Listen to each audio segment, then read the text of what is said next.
Drama serial शिद्दत के next episode में आप देखेंगे कि अब अपनी गलतियों का एहसास होने जा रहा है सुल्तान को, और सुल्तान को ये भी समझ आ रही है कि वो उसरा से बेहद प्यार करता है और वाकई में उसको उसके साथ ऐसा नहीं करना चाहिए। लेकिन इस बात का इजहार करना उसके लिए भी काफ़ी मुश्किल हो रहा है, और उस बात को सरेआम नहीं कहना चाह रहा है कि वो गलती पर था। लेकिन अंदर ही अंदर कहीं ना कहीं वो इस बात को महसूस कर रहा है, इसलिए वो उससे बात करने की कोशिश करता है। उससे कहता है, मैं तुमसे बात करना चाहता हूँ, तुम नहीं जानती मैं कितना परेशान, कितना उदास हूँ। जिसको सुनकर आप देखेंगे किस तरह कहती है कि अब किसी बात की कोई गुंजाइश बाकी नहीं रही है, इसलिए बेहतर यही है कि इन सब बातों को भूल जाओ, तुम भी अपनी ज़िंदगी को अच्छे तरीके से शुरू करो, मैं भी करती हूँ। लेकिन आप देखेंगे कि वो आकर सरबत को कहता है कि आप ही असर को समझाइए, मैं वाकई उसे बेहद प्यार करता हूँ और उसको किसी हाल पे छोड़ नहीं सकता हूँ।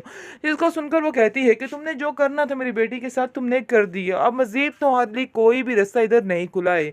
समझो कि अब तुम्हारी हर बात जो है वो हम टाल नहीं सकते, यानी कि तुम्हें अब यहाँ से जाना ही होगा, तुम्हारी किसी बात पर यकीन नहीं किया जा सकता है।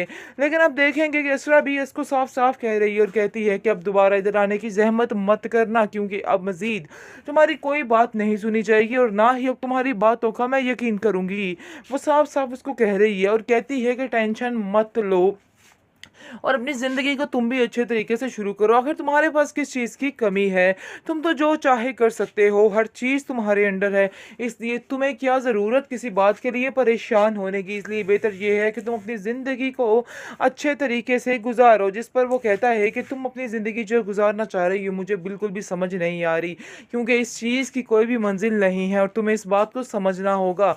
और अगर तुम इस बात को नहीं समझोगी तो तुम्हारे लिए भी मसला खड़ा हो जाएगा। खैर आप देखेंगे कि अब इसकी बातों का कोई असर नहीं हो रहा असरा पर। असरा साफ साफ कह रही है कि मैं अब किसी की कोई बात मानने को तैयार नहीं हूँ, इसलिए अब जो फैसला लूंगी मैं खुद ही लूंगी। सर वो कहती है कि हाँ मैंने तुम्हें माफ़ तो कर दिया है, लेकिन तुमने जो कुछ किया है वो माफ़ी के काबिल बातें नहीं हैं, क्योंकि तुमने बहुत ही मेरा दिल दुखाया है। लेकिन इस चीज़ का अब सुल्तान को अंदाज़ा हो चुका है कि जो मोहब्बत असरा ने उसको दी है उसने बहुत ही गलत फ़ायदा और नाजायज़ फ़ायदा उठाया है। उसने उसकी हर तरह की बात मानने की कोशिश की, उसके जैसा ही बनना चाहा जैसे वो करने की कोशिश कर रहा था, लेकिन बेसूद उसके हाथ कुछ भी नहीं आया।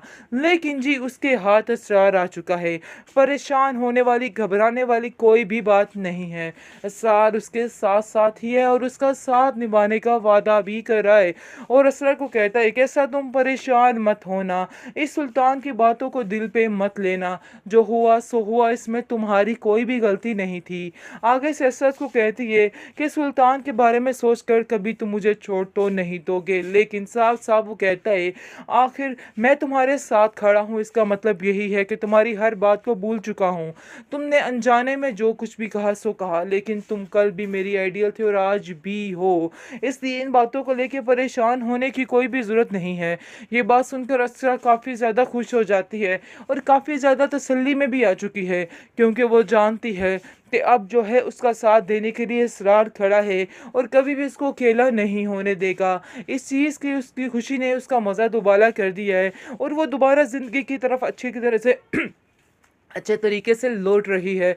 और अब इसको अंदाज़ा हो रहा है कि वाकई उसके हक़ में जो हुआ बहुत ही बेहतर हुआ। सुल्तान जैसे इंसान के साथ ज़िंदगी गुजारना उसके लिए बहुत मुश्किल होता चला जा रहा था, लेकिन अल्लाह को भी पता था कि इस बेचारी इसरा की बस हो चुकी है, क्योंकि वो हर एपिसोड में रोती हुई ही दिखाई दी है। लेकिन अब उसके हंसने खेलने के खुशी के दिन वापस आ चुके हैं, क्योंकि इसरा उसकी ज़िंदगी में आ चुका है। ड्रामा सीरियल शिद्दत, जिस घड़ी का हमें शिद्दत से इंतज़ार था, आखिरकार वही हुआ है। आप जैसा कि देख रहे हैं कि अपने मुंह से सुल्तान बोल रहा है कि मैं पागल हो चुका हूँ। जी 100% ऐसा ही है। अब जाकर उसको एहसास होगा कि दूसरों को पागल करना कितना इस आसान है और अपने आप पर जब बीतती है तो क्या होता है। खैर इस चीज़ का अंदाज़ा अब बखूबी होने वाला है इस इंसान को और इसको पता चलने वाला है कि आखिर क्या हुआ और क्या नहीं हुआ। खैर आप देखेंगे कि जिस तरह से फरीज़े ने उसको अब अपने अंडर करने की कोशिश की और उसको बताने की कोशिश की कि जो कुछ उसके साथ हुआ था, जो कुछ उसके साथ किया गया था, वो किस कंडीशन में थी। और कोई भी उसके साथ नहीं था। अब जाकर उसको अंदाज़ा हो रहा है और वो कहता है कि मुझे समझ आ चुकी है परीजे कि तुम मुझसे बदला लेने की कोशिश कर रही हो, बल्कि तुमने मुझसे बदला ले लिया है। लेकिन ऐसा मत समझना कि मैं तुम्हें माफ़ कर दूंगा। लेकिन अब बार बार वो इस चीज़ का इजहार खुद ही कर रहा है कि मैं पागल हो चुका हूँ, और अनकरीब वो बोल देगा सबके सामने कि असरा बिल्कुल ठीक है, लेकिन मैं ही उसको पागल बनाने की कोशिश कर रहा था और मैंने ही ये सब कुछ किया था। अब जाकर उसको अंदाज़ा होगा कि इस हालत में रहना कितना मुश्किल है। बहुत ज़्यादा रोएगा, चीखे चिल्लाएगा कि आखिर ये सब मेरे साथ क्या हो गया।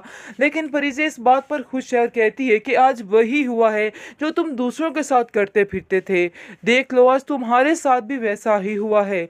बहुत ज़्यादा परेशान हो चुकी है बेचारी असरा, क्योंकि असरा को कोई बुरी खबर मिल चुकी है। लग तो ऐसे ही रहा है कि जैसे सुल्तान के बारे में कोई बुरी खबर है। खैर देखिए अब क्या बनता है, क्योंकि सब घर वाले काफ़ी उदास हैं।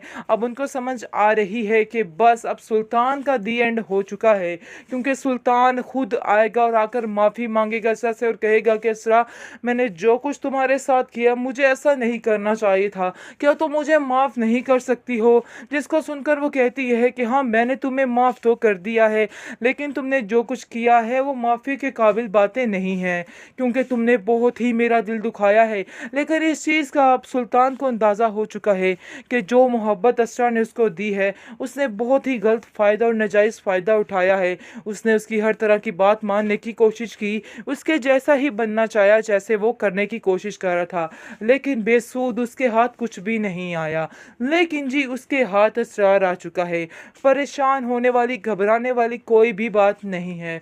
असरार उसके साथ साथ ही है और उसका साथ निभाने का वादा भी कर रहा है, और असरार को कहता है कि ऐसा तुम परेशान मत होना, इस सुल्तान की बातों को दिल पे मत लेना, जो हुआ सो हुआ, इसमें तुम्हारी कोई भी गलती नहीं थी।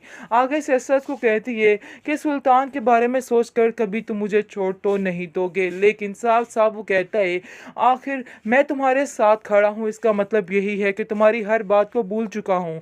तुमने अनजाने में जो कुछ भी कहा सो कहा, लेकिन तुम कल भी मेरी आइडियल थे और आज भी हो, इसलिए इन बातों को लेकर परेशान होने की कोई भी ज़रूरत नहीं है।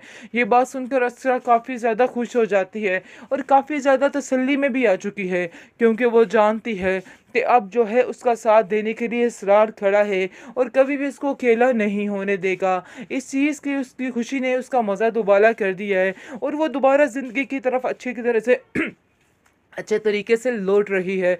और अब इसको अंदाज़ा हो रहा है कि वाकई उसके हक़ में जो हुआ बहुत ही बेहतर हुआ। सुल्तान जैसे इंसान के साथ ज़िंदगी गुजारना उसके लिए बहुत मुश्किल होता चला जा रहा था, लेकिन अल्लाह को भी पता था कि इस बेचारी इसरा की बस हो चुकी है, क्योंकि वो हर एपिसोड में रोती हुई ही दिखाई दी है। लेकिन अब उसके हंसने खेलने के खुशी के दिन वापस आ चुके हैं, क्योंकि इसरा उसकी ज़िंदगी में आ चुका है।